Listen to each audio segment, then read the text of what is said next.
Assalamualaikum warahmatullahi wabarakatuh. Bismillahirrahmanirrahim. Nahmaduka ya ghafur ya syakur wa masalli wa sallim ala sayyidina maulana Muhammadin wa ala alihi washabihi asma'in nama ba'du. Yang sangat saya hormati Profesor Dr. Said Akil Al-Munawwar selaku guru besar. Dulu beliau adalah teman-temannya saya, Profesor Zaini Dahlan, ketika ngajar S3 di Jogja. Wali Kota Salatiga juga wakilnya yang saya hormati, Ketua MUI Bapak Ali Suaidi, juga moderator Bapak Irfan Hilmi yang saya hormati. Saya alhamdulillah, saya sesyukur-syukurnya karena saya menemukan mungkin yang kesekian setelah guru saya Kiai Haji Maimun Zubair, setelah bapak saya Kiai Haji Nur Salim, orang yang berstatus ayatan min ayatillah fil hifdi. Jadi termasuk saya kagum sekali dengan hafalannya Pak Said tadi tentang tahun kelahiran dan sebagainya. Memang ya itu syaratnya profesor. Jadi ya harus dikagumi, tapi ya memang seharusnya demikian. Tapi saya yakin tadi ketua MUI-nya bisik-bisik sama saya kayaknya nggak paham. Itu mungkin tawadhu, artinya tawadhu itu ya sebetulnya paham tapi pura-pura nggak paham. Atau memang benar-benar nggak paham, berarti jujur. Jadi dua kemungkinan baik semua. Kalau dia nyatanya nggak paham ya jujur. Kalau paham berarti tawadhu. Itulah Islam. Islam itu agama yang kata Rasulullah SAW, ajaban di amril mu'min, inna amrahu kullahu khairun. Orang mukmin itu selalu menakjubkan, semua urusannya bagus. Ketika dapat nikmat syukur ya bagus, ketika dapat musibah sabar juga bagus. Sehingga mungkin perasaannya para wali, para ulama melihat pandemi ini ya biasa, mungkin ibadahnya baru ibadah sabar, diuji Allah, karena diantara sunnatullah adalah walana bluwannakum bisyai'im minal khaufi wal ju'. Selalu kita diuji rasa takut. Kita takut mati, takut miskin. Semoga lama-lama ya takut kaya setelah kita. Karena setelah orang mau jadi wali itu takutnya malah kaya. Karena kalau kaya nanti uangnya banyak, hisabnya banyak, polanya akeh. Jadi takut itu tidak harus dari kaya menjadi miskin. Kita yang latihan mau jadi wali juga takut kaya karena takut banyak hisab. Juga sebagian kita takut banyak istri karena takut banyak yang marahin, itu macam-macam. Namanya takut itu macam-macam. Saya termasuk pengagum Profesor Dr. Said Akil karena beberapa kali saya mengikuti pengajian beliau, baik ketika baca Quran secara tartil dan Qur'an usul fikih tadi. Tapi saya pastikan orang Solo 3 ini butuh taisir ya, butuh mempermudah dari penjelasan itu. Insya Allah ini mulai Pak Ketua MUI saya bantu. Nanti kalau tidak khatam kapan-kapan ngaji lagi. Nanti mulai warokot, lubul usul sampai apa? Yang gampang-gampang saja. Nanti tak ajarin kitab yang gampang dan dia kuat beli. Ya warokot, terus apalah yang gampang, lubul usul dan sebagainya. Apa yang dikatakan Pak Said tadi benar sekali bahwa ilmu usul fikih itu pokok. Tapi penjelasannya memang sebetulnya mudah. Kalau dalam sebuah kitab yang saya baca istilahnya ada kata fama fatahum illa mujarradul istilah. Sebetulnya aplikasi usul fikih itu sudah dilakukan oleh para sahabat. Cuma mereka tentu tidak perlu bikin istilah apa itu istihsan, apa maqasid, apa saja. Tapi mulai dulu ada mengatakan itu hadis, ada mengatakan itu mauquf ala Abdullah bin Mas'ud.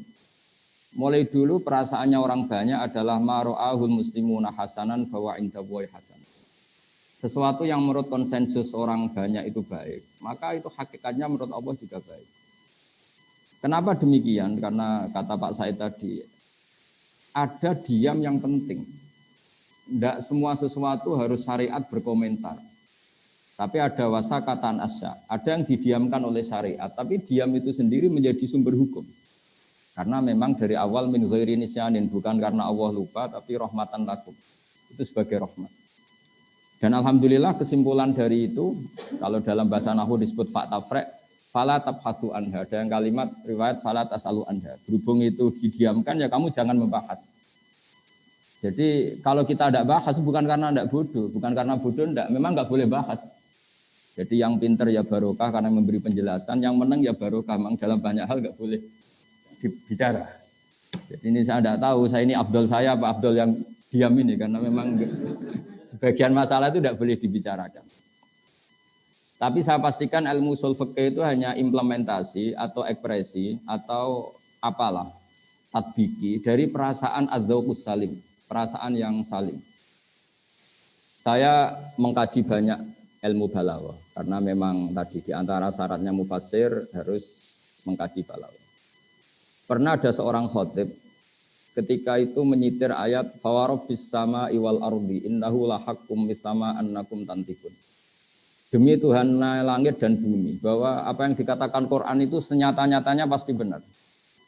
Si Bedui ini, orang Bedui ini nggak ngerti usul fikih, apalagi istilah-istilahnya nggak ngerti. Yang jelas ada orang Solo Tigo itu, karena itu peristiwa di Arab. Itu langsung tanya sama khotib, Pak Khotib, mangzalladzi akhdobal jalil hatta alja'uhu ilal yamin. Siapa yang bikin Allah murka sehingga Allah dipaksa untuk sumpah? Perasaan keseharian kita ketika kita ditagih orang, besok tak bayar.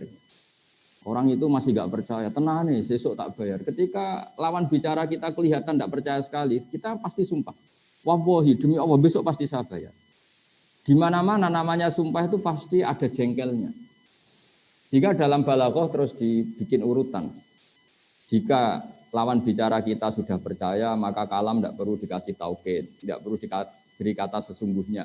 Tapi kalau sudah ada indikasi dia tidak percaya, maka perlu dikasih taukid, bila perlu dikasih sumpah. Jadi di mana-mana sumpah itu ya ada nada jengkelnya, ada nada marahnya. Kita sampai bersumpah itu karena melihat lawan bicara kita tidak percaya atau kurang percaya. Di sini orang Bedui menangkap, meskipun dia tidak tahu kaidah itu, nggak tahu kaidah yang di ilmu balaghah. Ada apa satu kalimat itu untuk apa tidak tahu, tapi dia merasa kok sampai Allah sumpah itu pasti Allah tersinggung. Dan ternyata betul, hampir semua ayat yang Allah sumpah pasti terusannya terus nadanya nada marah, nada menegur secara keras. Makanya ketika ada ayat sumpah, si Bedui tadi tanya sama Pak Khotib, mangdalladzi akhdobal jalil hatta alja'uhu ilal yamin. Pak Khotib, siapa yang bikin Allah marah sehingga Allah harus terpaksa sumpah?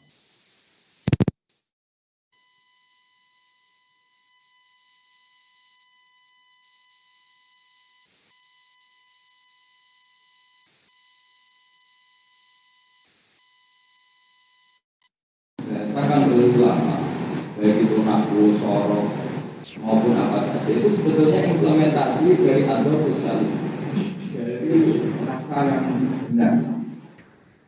Saya punya sekian contoh, ada banyak wali yang berjual. Itu ya nggak ngerti istilah benar, karena wali itu nggak boleh terlalu pintar, nanti jadi akademisi. Dan tapi nggak terlalu pintar istilahnya, dia pintar betul tapi nggak tahu istilahnya. Nggak boleh wali pakai bahasa milenial.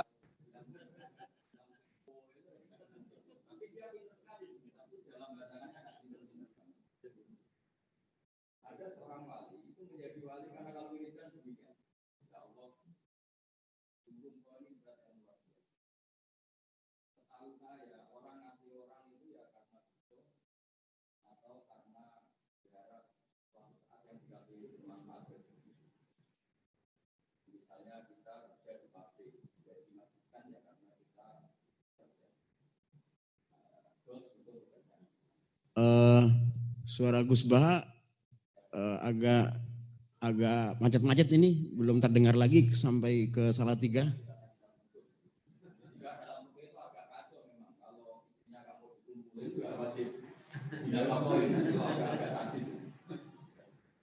Itu oke ya, makanya itu agak-agak gimana di rumah sama istri sekali nggak mau nggak wajib dinafkahi gitu kamu ya. Kayaknya gitu. Uang itu masih kaya. Nah, tapi si wali tadi itu mengakui oleh Allah. Lupa ini zat yang eksistensi itu tidak butuh kami. Allah adalah Al-Qayyum, zat yang tidak butuh kita. Al-Qayyum yang bilang yang sama sekali eksistensinya ada butuh kita. Nanti kan Allah bikin langit bumi tetap dia Tuhan. Tidak bikin kita tetap dia Tuhan. Tapi dibalik ketidakbutuhan engkau pada kami, engkau tetap memberi rezeki kami. Itu aneh sekali, memberi rezeki dalam keadaan tidak butuh. Coba kalau kamu ketemu orang di Jakarta yang sama sekali nggak butuh kamu, dia nggak kenal kamu, nggak butuh kamu, ke depan juga nggak butuh kamu, terus kamu dikasih uang 1 juta, itu luar biasa. Kalau dikasih bos mungkin juga bekerja, dikasih siapa saja mungkin paling nggak orang itu butuh surga. Tapi ini Allah nggak butuh kamu ngasih kita. Dikerjakan. Aku ya Allah mau ini zat yang luar biasa. Itu namanya atau sekali. Nah, dari perasaan itu kemudian ini juga melahirkan ilmu usul. Karena Allah itu al-Ghaniyul mutlaq. Jika lafaz-lafaz Quran atau kata-kata Quran atau firman Al-Quran yang dohirnya itu Allah butuh, maka harus ditakwil. Ditakwil itu ya ketika Allah itu mengikuti hamba-hamba, itu seakan-akan Allah itu bagian dari hamba. Namanya kalau dalam tasawuf disebut tanazulatul maula. Kalau dalam ilmu dialek disebut at-taqrib ilal afham, untuk memudahkan bisa difahami. Misalnya begini, Allah itu zat yang begitu kaya, sekaya-kayanya, tapi pernah mengistilahkan dirinya man dzalladzi yuqridu Allaha qardan hasanah. Siapa yang mau menghutangi kami? Tentu Allah itu tidak pernah hutang, apalagi gajikan BPKB itu tidak akan pernah. Tapi Allah mengistilahkan siapa yang mau meminjami kami? Itu sesuai hakikat. Harta kita milik Allah, semua alam raya milik Allah. Ngapain Allah butuh pinjam? Ada lagi istilah intan surwaha yan surkum. Allah adalah al-ghaniyul mutlaq, zat yang sangat kaya. Tapi Allah mengistilahkan siapa mau menolong Allah. Padahal Allah tentu zat yang enggak butuh pertolongan. Di sini pentingnya ngaji usul fikih, ngaji ulumul lughat, ngaji isti'malul arab. Sampai itu kita akan salah. Makanya saya setuju dengan peringatan Pak Sail, akan bahaya sekali kita kalau nafsirkan Quran padahal kita tidak malian bil arabiyah, tidak kaya, tidak mutabakhir bil arabiyah.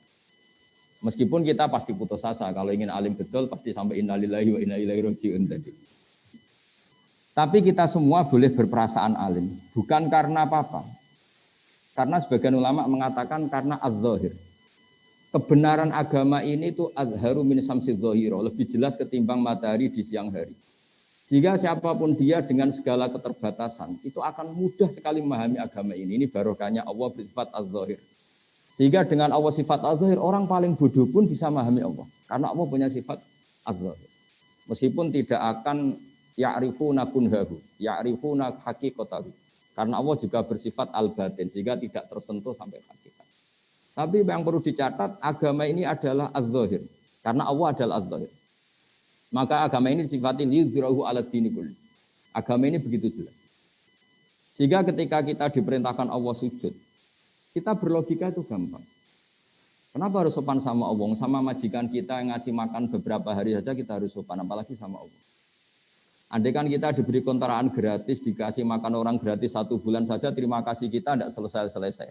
Apalagi dikasih Allah selama-lamanya. Maka pujian yang benar adalah la nufsi tsana'an 'alaika anta kama asnita 'ala nafsi. Kita muji engkau ya Allah tidak ada habisnya. Tidak bisa terhitung pujian kita kepada engkau. Karena apa? Allah memberi kita tanpa batas.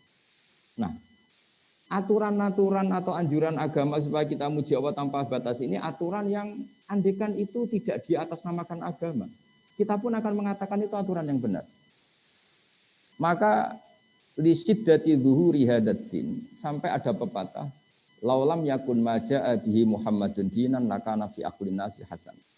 Kalau saja agama ini tidak diatasnamakan agama, aturan yang dibawakan Rasulullah Shallallahu Alaihi Wasallam pastilah kana fi aqlin nasi hasanan. Pasti menurut akal manusia ini juga bagus.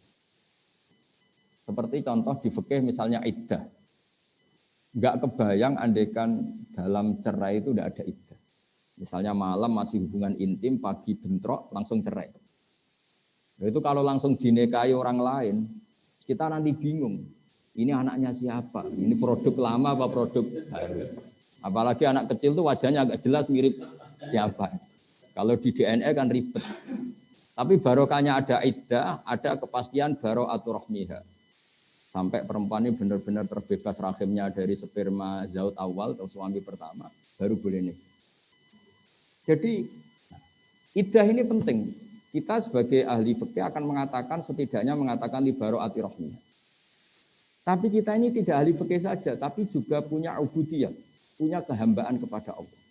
Sehingga dalam kitab-kitab fikih masih disisakan karena dikarang oleh orang-orang yang yakhshawna Allah, orang-orang yang sangat takut Allah, disisakan aulit ta'abbud. Oke, iddah ada batasannya, yaitu misalnya mutafan ana zaujua yang 4 bulan 10 hari. Kalau min dawatil khaid ya 3 kali masa suci, kan ada aturannya yang untuk mutallaqah. Ya, yang untuk mutallaqah min dawatil khaid itu salah satu puru. Tapi mesti ditambah aulit ta'abbud. Kenapa ditambah ta'abbud? Karena kalau enggak kita liar. Kalau fikihnya hanya libaro atirokmiyah, pasti kita liar. Ada orang diceraikan suaminya. Padahal sudah lama enggak kumpul karena suaminya di Amerika misalnya. Atau diteliti pakai USG atau pakai teknologi apa, terbukti enggak ada mani, enggak ada sperma. Kalau alasannya ini baru atirohmiyah, ini terbukti rahimnya kosong, berarti boleh kawin, enggak boleh seperti itu. Sehingga fikih selalu mengatakan iddah syuriat dianjurkan libaro atirohmiyah walid ta'abbud. Nah, kenapa penting li ta'abbud? Bagaimanapun kita ini hamba Allah. Maka saya setiap ngaji itu berkali-kali bilang, inti daripada ibadah itu adalah nderekno kersane Allah. Sambil kita kalau terpaksa itu ya pura-pura alim, pura-pura tahu lah alasannya. Tapi ini hanya tahu tidak sebagai madarul illah atau madarul hukmi atau masalikul illah. Karena sekali ini jadi madarul illah berarti kalau terbukti baro'atur rahmiyah enggak perlu iddah. Itu enggak ada orang mengatakan demikian, ulama maksud saya. Harus ada li ta'abbud. Tanpa li ta'abbud kita enggak tahu loyalitas kita terhadap ketentuan Allah Subhanahu wa taala. Misalnya begini. Saya minta tolong Pak Ketua MUI, mau tak contohkan, tak suruh enggak pantas, ini Ketua MUI. Saya menyuruh, ya sudah ini terpaksa ya bahasa amar. Pak Ketua MUI saya belikan beras untuk makan hari ini. Kalau enggak saya bisa mati. Itu illatul hukmi yang ekstrim. Sehingga Pak Ketua MUI bisa dengan mudah membelikan beras. Karena ini sembako, makanan pokok. Kalau enggak ya saya bisa mati. Suatu saat tak suruh yang enggak penting banget. Bahkan agak keliru. Pak Ketua MUI saya belikan rokok. Terus dia ahli medis, ahli kesehatan. Wah ini perintah tidak benar, maka tidak saya laksanakan. Agak pakai ilatul hukmi, maka loyalitasnya perlu diragukan. Atau saya suruh mindah gelas yang nggak penting. Coba gelas yang dari kanan agak geser sedikit ke kiri. Pentingnya apa, urgensinya apa, terus tidak nurut. Nah, meskipun yang saya perintahkan itu tidak nurut dalam hal sepele, tapi saya akan menvonis orang itu bahwa tidak loyal. Nah, di sini pentingnya aulit ta'abbud. Meskipun sudah jelas baro'atur rahmi, kita tetap nderekno Allah ada iddah karena pokoknya nderekno kersane Allah. Kalau perempuan mutallaqah atau mutafan anda zaujuha harus ngalami iddah. Sehingga ini pentingnya benar yang dikatakan Pak Said tadi. Di antara sekian syarat al-usuli adalah mimman yattaqillah. Mimman yakhshawaha asadda. Ya, pokoknya yang asadda taqwa, yang asadda. Enggak boleh orang cerdas saja di usul fikih, harus orang takwa. Karena dengan takwa ini ada rasa ubudiyah. Kayak tadi, kalau saya punya santri yang nurut, mbok tak kongkon beli sesuatu yang nyun sewu kayak rokok pun beli. Meskipun saya tidak mensyaratkan rokok. Karena butuhnya nurut. Maka saya berkali-kali cerita dulu guru-guru kita sampai Imam Syafi'i itu. Dulu diajarin Imam Malik, diajarin guru-gurunya. Kalau kamu punya budak, punya abad kalau dulu. Iqla' hadhihi sokhra, fa inna tahtaha dhahaban. Yang satu, iqla' hadhihi sokhra. Jadi yang agak rasional diberitahu, iqla' hadhihi sokhra. Lima daya sayyidi, li anna tahtaha dhahaban. Karena di bawahnya ada emas. Dia membongkar batu besar itu karena berkeyakinan di bawahnya ada emas. Pertanyaannya, loyalitasnya dia melakukan perintah itu karena logika ada emas apa karena perintah? Kalau karena ada emas ini bahaya betul. Suatu saat diperintahkan lagi, iqla' hadhihi sokhra. Memangnya ada apa? Ya enggak ada apa-apanya. Ngapain dibongkar? Padahal majikannya sedang uji loyalitas, bukan sedang mencari emas. Nah, di sini selalu kita butuh di balik alasan illatul hukmi selalu ada ubudiyah. Dan itu yang dikatakan Pak Said tadi, di antara syarat sekian mustahil adalah harus takwa. Ya, barokahnya takwa ini bisa improvisasi terus. Selain cerdas ya, takwa atau tidak cerdas itu ya ruwet. Makanya dulu agama ini semua nabi pasti bersyarat selain sidik, amanah, juga harus fatonah. Kalau fatonah tok tidak sidik, oh ngakali orang terus ya, orang boleh. Tapi kalau amanah tok tidak fatonah, diakali orang terus. Ini kan ribet. Makanya saya senang dengan urian Pak Said tadi, tapi saya mohon doa beliau karena beliau adalah alitrotu tohiroh, juga orang alim. Saya hanya mewakili sebagai orang Quran yang saya dapat barokahnya Quran, memang walaqad yassarnal Qur'ana lidzikri fahal mim mudzakir. Jadi saya ingin agama ini mudah, ya mudah aplikasinya, mudah prakteknya, mudah pemahamannya. Sehingga meskipun mereka enggak ngerti ilmu usul fikih yang itu untuk gelar doktoral tadi, dan itu penghormatan bagi orang Solo Tigo, karena diterangkan ilmu yang jelimet gitu. Itu kalau enggak untuk gelar doktor enggak mungkin. Jadi bagus itu, artinya ada penghormatan pada kita yang mendengar. Karena tadi itu ilmu papan atas ya. Saya aja yang sudah kiai agak bingung, apalagi yang enggak kiai itu pasti apa? Cuma do gaya tok pura-pura paham. Tapi saya pastikan semua ilmu itu mudah, karena tadi Allah sudah janji fa innal aqla mutarratun ila qabulil haqq, kata Imam Syafi'i. Akal itu akan dipaksa untuk menerima kebenaran. Sehingga mengawal kebenaran itu tidak perlu serius-serius banget. Yasiru wala tu'asiru, karena akal fa innal uqula mutarratun ila qabulil haqq. Akal ini pasti dipaksa untuk menerima kebenaran. Tadi misalnya agama ini berkonsep supaya ada iddah. Orang pasti tahu kenapa butuh iddah, karena nanti kalau ada bayi itu bayinya siapa, produknya siapa. Tanpa ada iddah ditakutkan ada ikhtilatul ansab. Anak ini anak bapaknya siapa enggak jelas. Nah itu andai kan enggak diatasnamakan agama, orang akan mengatakan memang aturannya harus demikian.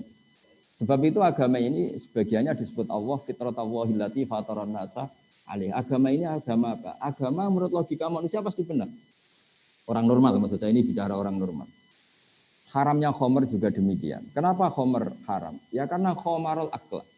Karena mencederai akal. Padahal menjaga akal termasuk wajib.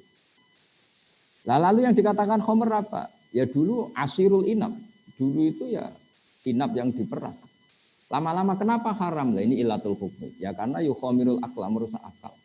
Artinya terus fakullu ma khoromaral akla, yang merusak akal yang namanya khomer. Atau sama-sama muskir atau sama-sama haram. Yaitu ada masalikul ilah. Nah, kemudian ulama berdebat, apa kias itu penting? Ada yang mengatakan penting tidak penting, yang jelas nanti hasilnya sama. Ada yang cara ulama ngendikan nggak perlu dikatakan kias, cukup dikatakan min itlaqil ba'di wa iradatil qul. Jadi kalau Allah mengharamkan fala taqul lahuma uffin, sekedar bilang hus saja haram, apalagi yang di atas hus. Atau al murad bin nahyi an qauli uffin adalah at-tadajjur atau al-idza. Yang dikehendaki Allah haramnya mengatakan hus pada orang tua adalah lidah. Maka apalagi naboi, apalagi nyadui. Apalagi membiarkan orang tua miskin utang-utang tonggo, itu ya agak haram juga. Jadi lah itu kan lagi-lagi dzauq. Mungkin orang dulu tidak mengistilahkan itu min itlaqil ba'di wa iradatil qul, atau mengatakan itu masalikul illah atau illatul hukmi adalah al-idza, sehingga apa saja yang menyakiti orang tua haram. Itu kan sudah dibahasakan oleh ulama. Karena mau tidak mau ulama butuh istilah. Untuk mempakemkan satu teori ada istilah, ada terminologinya. Tapi tanpa itu pun agama ini bisa difahami. Itu yang disebut walaqad yassarnal Qur'ana lidzikri fahal min. Sehingga dulu saya ini termasuk pengagum cerita-cerita orang Bedui. Orang-orang Bedui itu orang yang jauh dari pemahaman. Tapi seringkali mereka kalau bikin natijah, bikin kesimpulan itu sering benar. Misalnya Nabi pernah ngendikan yadhaku rabbuna. Allah itu pernah senyum melihat ini, melihat orang sering jamaah, melihat ini. Si Arabi tadi mungkin tidak pati hafal jumlah yang Allah senyum kepada siapa saja itu enggak pati hafal deh. Cuma dia langsung takok. Awayat hakur rabbu ya Rasulullah. Apa Tuhan itu pernah senyum? Iya. Jawabnya Arabi tadi lucu. Lan na'dima min rabbin yadhaku khairan. Wah, kalau Tuhan pernah senyum, biasanya orang senyum itu enggak mau menyiksa. Akan baik-baik saja. Jadi, dan itu dibenarkan Rasulullah. Beberapa kali orang Bedui punya kesimpulan, Nabi ngendikan mansar rohu ayang duro ila ahli jannah fal yang duri ila. Kalau kamu ingin melihat penduduk surga yang masih hidup, ya lihat. Jadi orang Bedui, karena apa? Ya agama ini mudah. Lagi-lagi agama ini mudah. Sehingga orang yang enggak cerdas banget, itu ya bisa paham. Meskipun enggak bisa ngistilahkan tadi. Ya pusing kalau wong desa di kon ngilang masalikul ilah harus ada jamek, mutarid munakis, jamek manek, enggak boleh ada farik. Itu oh iya kalau enggak paham bisa bilang amin amin itu. Dianggap doa itu. Tapi ini kan cerita ya, cerita apa? Jadi karena tadi Pak Said sudah memberi ilmu yang luar biasa, ini saya bantu teman-teman Solo 3 supaya enggak perlu kaget. Itu semuanya mudah. Yang kamu nggak hafal itu hanya istilah, tapi nurani kamu akan paham. Karena walaqad yassarnal Qur'ana lidzikri fahal min mudzakir. Jika dulu itu begitu mudahnya orang-orang Bedui memahami Islam. Sampai ketika Islam nggak difahami Ikrimah bin Abi Jahal, nggak bisa difahami oleh orang-orang kafir yang masih kafir zaman itu. Nabi kalau ngendikan ketika dapat informasi tentang itu hanya ngendikan gini, misluhu la yajhalul Islam. Orang secerdas dia itu tidak akan bodoh tentang Islam. Akhirnya mereka yatafakkaru fil Islam wa yata'ammalu fil Islam. Akhirnya yang masuk Islam. Karena kata Nabi malah dipuji ketika mereka masih belum Islam, ditawarin Islam belum mau, tapi Nabi ngendikan misluhu la jalul Islam. Ternyata betul setelah Islam itu dikaji. Makanya pentingnya sulhul Hudaybiyah ketika semua perjanjian itu merugikan Nabi dan orang Islam. Masyhur itu sulhul Hudaybiyah. Dan orang nggak bisa memahami sulhul Hudaybiyah karena di antara perjanjian itu sangat merugikan Islam. Kalau orang Islam masuk kafir harus dibiarkan karena kafir dianggap habitat. Kalau yang kafir masuk Islam harus dikembalikan. Itu kan satu perjanjian yang sangat-sangat merugikan. Tapi ada poin yang diinginkan Nabi yang orang nggak tahu zaman itu. Yaitu Nabi ngendikan, tapi syaratnya di kafir Quraisy boleh mendiskusikan Islam. Itu aja benar. Dan orang nggak boleh dilarang ketika berdiskusi Islam. Akhirnya apa yang terjadi? Fama yatakallamu ahadun fil Islam illa dakhala fihi. Orang diskusi Islam akhirnya masuk. Karena setelah diuji secara ilmiah pasti kecenderungannya orang Islam. Misalnya diskusi di Darun Nadwah. Tuhan kita sama Muhammad keren mana ya? Tuhan kita apa ya? Berhala itu. Yang kita mandikan, kita urusi. Kalau rusak ya kita dandani. Nah, Tuhannya Muhammad siapa? Yang menciptakan langit bumi. Oh, kan jauh, kerennya kan enggak. Wah, akhirnya ya semuanya masuk Islam. Makanya dawai Abu Bakar ketika mengenang itu, kita semua zaman itu enggak paham. Tapi akhirnya menjadi tahu. Nah karena mereka sudah masuk Islam ya sudah otomatis perjanjian yang merugikan Islam itu ya dibatalkan mereka sendiri. Nah, di sini hebatnya Quran, hebatnya Islam. Bal naqdhifu bil haqqi 'alal batili fayadmaghuhu fa idza huwa zahir. Islam datang dengan hak. Ciri utama hak itu apa? Kalau berhadapan-hadapan dengan batil, pasti kemenangan ada di hak. Fayadmaghuhu fa idza huwa zahir. Pasti barang hak ini akan mengalahkan yang batil. Fa idza huwa zahir, dan batil itu pasti hilang. Makanya disebut ja'al haqqu wa zahaqal batil. Bagian ayat lebih ekstrim lagi. Diistilahkan mayubtiul batil wa mayuqid. Barang batil itu tidak akan bisa memulai dan tidak akan bisa kembali. Maksudnya yang namanya berhala atau yang namanya manusia itu tidak akan menjadi Tuhan. Dari dulunya ya tidak akan Tuhan, kedepannya juga tidak akan sebagai Tuhan. Karena hakikat batil adalah mala wujuda lidzati. Memang hakikatnya tidak pernah ada. Nah, itu juga akhirnya terus ilmu yang seperti ini ada yang nekuni jadi filsafat, jadi filosof, kayak Imam Razi dan sebagainya. Jadi saya mohon semohon-mohonnya sama semua pendengar bahwa saya benar-benar kagum sama Profesor Said dan memang harus seperti itu, pakai istilah-istilah terminologi usul fikih. Orang itu mau belajar. Dan nanti kitab-kitab yang enggak punya itu Pak Ketua MUI itu nanti tanya saya, nanti tak terangkan yang mudah ya, pakai bahasa Solo 3 aja lebih gampang. Tapi saya pastikan kalian semua tidak usah kaget, tidak usah apa, karena tadi semua yang ditulis ulama dengan bahasa masing-masing itu sebetulnya sesuai fitrah kita, sesuai zauq salim kita. Sehingga sudah saya jelaskan berkali-kali, dulu banyak orang Bedui itu mukhotobah dengan Nabi, muhawarah, itu akhirnya paham. Karena agama ini sesuai al-fitrah as-salimah, fitratallahi fatarana sa'alih. Jadi seperti ketika Nabi melihat perempuan yang sedang menanak nasi lah, kalau bahasa sini mungkin. Ketika apinya mau padam itu kan cara sekarang disebuli, cara bahasa Solo 3 disebuli supaya cepat naik apinya atau cepat membara. Itu bayinya dijauhkan. Terus ketika sudah agak jeda, bayinya didekap lagi. Kata Nabi, ara'aitum anna hadhihi tarihatun waladaha ilan nar. Apa kamu berpendapat bahwa seorang ibu ini membuang anaknya ke neraka? Ya tidak akan ya Rasulullah, tidak akan. Berarti terus ketika Nabi, Allahu arhamu bi ibadihi min hadhihi bi waladihi. Allah lebih rahmah kepada hambanya daripada si ibu ini dengan, wah itu sahabat senang semua. Karena kalau seorang ibu saja gak tega anaknya di neraka, di api, apalagi Allah yang lebih arham, lebih rahman rahim. Tapi kata Nabi, faktanya banyak yang neraka, ilaman abah. Kalau ada orang masuk neraka, itu salah dewi. Terus dicekeli kanjeng Nabi, cek berusut. Gitu. Karena selalu itu tadi, terus di dunia ini ada contoh sekian hewan, yang dia memang nyari api. Nah kita jangan seperti hewan yang goblok itu. Wong api kok dicari. Jadi sebetulnya Nabi ini sudah akhidun hujazikum, sudah megangin kita supaya tidak jatuh ke api. Tapi sebagian kita ngawur sekali tetap menuju api.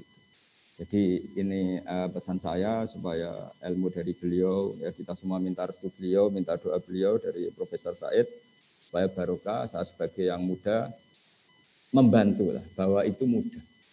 Karena tadi walaqad yassarnal Qur'ana lidzikri fahal mim mudzakir. Jadi meskipun fa'il itu didefinisikan al-fa'il wa al-ismu al-marfu alladzi alladzi sebenarnya al-ismu al-marfu terus yang dirofakkan oleh fi'ilnya atau oleh isim sifat atau oleh isim fa'il.